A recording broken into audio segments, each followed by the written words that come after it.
జరిగింది. కొంతమంది సామంతులు రాజ్యం వెళ్ళడానికి ఒప్పుకోలేదు. మా నాన్నను ఎదిరించడం సహించలేకపోయారు. ఆడదానిని అయితే రాజ్యం వెళ్తున్నానుగా, మీకోసం కష్టపడుతున్నానుగా, రాజు అని తెలిసి జయహోలు కొట్టి, రాణి అని తెలిసి ఎందుకు జయహో కొట్టలేరు? ఆడది అంటే అంత చులకనా? అప్పుడు మొదలైనది నా పాలన. నేను రాణి అని తెలియగానే మొదలైన యుద్ధం. అది ఒక నది దగ్గర.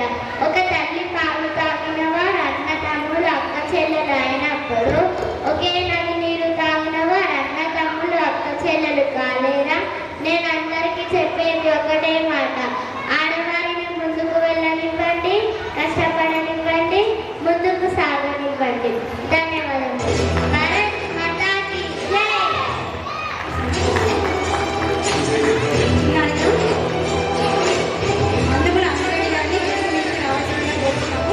అలాగే పాఠశాల సమితి కార్యదర్శి శ్రీ శంభుప్రసాద్ గారిని వేదిక మీదకి రావాల్సిందిగా కోరుతున్నాను. ముఖ్య అతిథి నాగ ప్రశాంతి గారిని వేదిక మీదకి రావాల్సిందిగా కోరుతున్నాము.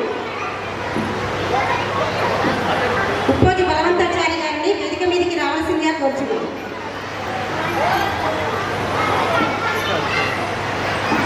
ఉప్పోజి బలవంతాచారి గారు, రామ విశ్వనాథ్ గారిని కూడా వేదిక మీదకి రావాల్సిందిగా కోరుతున్నాము.